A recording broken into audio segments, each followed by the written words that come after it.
கர்த்தருடைய சரீரத்தில் வியாதி இருந்ததா? இயேசு கிறிஸ்துவின் மதுரமான நாமத்தில் அன்பின் நல்வாழ்த்துக்கள். நம் அருமை இரட்சகர் பேதுருவை அழைத்து நேற்று முழுவதும் மலை பிரசங்கம் செய்தபடியினால் என்னுடைய சரீரம் மிகவும் அசதியாயும் காய்ச்சல் வரும்படியாகவும் இருக்கிறது. ஆகையினால் இன்று நான் ஊழியத்திற்கு வர முடியாது, நீங்கள் மட்டும் சென்று வாருங்கள் என்று வேதத்தில் எங்காவது ஆண்டவர் சொல்லி இருக்காரா? இயேசு சீசர்களை பார்த்து, நடந்து நடந்து கைகால் முட்டியெல்லாம் வலிக்கின்றது, லாசரு மரித்து 4 நாள் ஆயிடுச்சு, அந்த குடும்பத்தை போய் பார்க்கணும், எனக்கோ நடக்க முடியாத நிலைமை, ஒரு மாட்டு வண்டியையோ அல்லது குதிரை வண்டியையோ ஏற்பாடு செய்தால் நாம் போய்விட்டு வந்து விடலாம் என்று ஆண்டவர் எங்காவது சொல்லி இருக்காரா? பிரியமானவர்களே, நம் அருமை இரட்சகர் அவரும் மனிதனாக இந்த உலகத்திற்கு வந்த போதும் அவருடைய சரீரத்திலே எந்த நோயும் இல்லாதிருந்தவர்.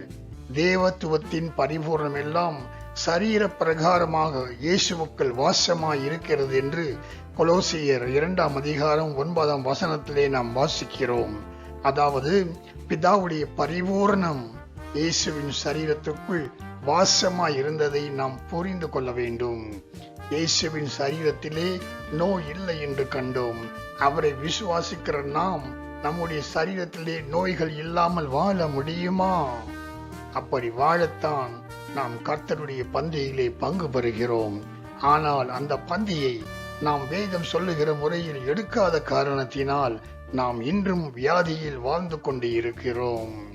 கர்த்தருடைய பந்தியிலே தரப்படும் அப்பம் இயேசு கிறிஸ்துவின் சரீரத்திற்கு ஒப்பாக இருப்பதால் அதை கையில வாங்கி அதை நாமும் பிட்டு, உம்முடைய சரீரம் பிற்கப்பட்ட காரணத்தினாலே எங்கள் சரீரம் வியாதியினால் பிற்கப்படாமல் இருக்க உதவுகிற அன்பிற்காய் உமக்கு ஸ்தோத்திரம் என்று சொல்லி அப்பத்தை புசிக்கின்ற போது இயேசு கிறிஸ்துவின் சரீரத்துக்குள் இருந்த பிதாவின் பரிபூரணம் நமக்குள் பரிமாற்றம் செய்யப்படுகிறது என்பதை விசுவாசித்து சிலுவை மரணத்தை ஒரு மாபெரும் தியாகமாக நினைத்து பயபக்தியோடு அப்பத்தை புசிக்க வேண்டும். அப்போது நம் சரீரமும் பலனடையும், நம் வாழ்வும் கிறிஸ்துவுக்குள் செழித்தோங்கும், இயேசுவின் நாமமும் மகிமைப்படும். நமக்காக சிந்திய இரத்தம் அது பாவ மன்னிப்பின் அடையாளம். இயேசு கிறிஸ்துவுக்குள் அவருடைய இரத்தத்தினாலே பாவ மன்னிப்பாகிய மீட்பு நமக்கு உண்டாய் இருக்கிறது என்று கொலோசியர் 1 அதிகாரம் 14 வசனத்திலும் எபேசியர் 1 அதிகாரம் 7 வசனத்திலும் வாசிக்கிறோம். பிரியமானவர்களே, சரீரம் சோர்ந்து நீங்கள் பலவீனமாக இருக்கிறீர்கள் என்று நினைக்கிற போதும் கர்த்தருடைய பந்தியை வீட்டில் இருந்தபடியே அனுசரியுங்கள். மருந்து மாத்திரைகள் எதிர்மறையான பக்க விளைவுகளை கொடுக்கும். ஆனால் கர்த்தருடைய பந்தியை அனுசரிக்கும் போது அது நல்ல பக்க விளைவுகளால் உங்களை பலப்படுத்தும், ஆரோக்கியத்தை கொடுக்கும், ஆவிக்குரிய வாழ்வை பலப்படுத்தும்.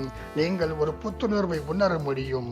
மருந்து மாத்திரைகள் கட்டாயமானால் ஸ்தோத்திரத்தோடு எடுத்துக் கொள்ளலாம்.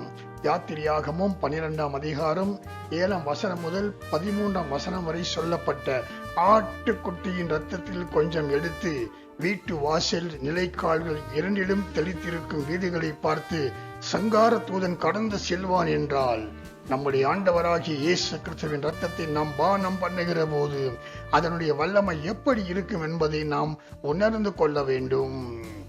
ஹோட்டலில் உட்கார்ந்து பதார்த்தங்களை பேசிக்கொண்டும் எந்தவித கவலையும் இல்லாமல் சாப்பிடுவது போல கர்த்தருடைய பந்தியிலே பங்கு பெறுவதைத்தான் அப்போஸ்தலனாகிய பவுல் அபாத்திரமாய் போஜனம் பண்ணுகிறவன் என்று சொல்லுகிறான்.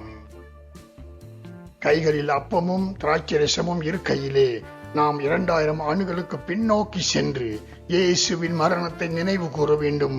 அதுதான் நமக்கு கொடுக்கப்பட்ட கட்டளை. இந்த கட்டளையை மீறி கர்த்தருடைய பந்தியிலே பங்கு கொண்டால் அது சடங்காச்சாரமாகவே இருக்கும்.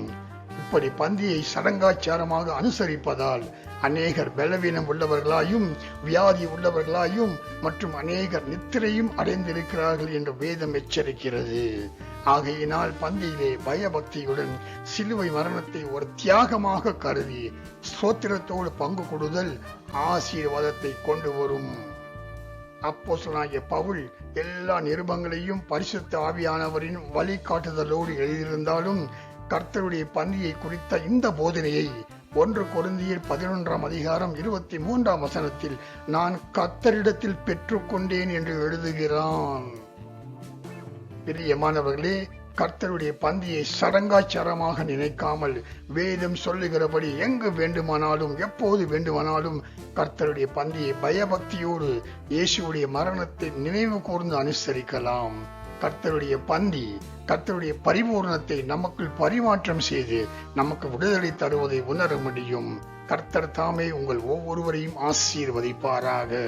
ஆமேன்.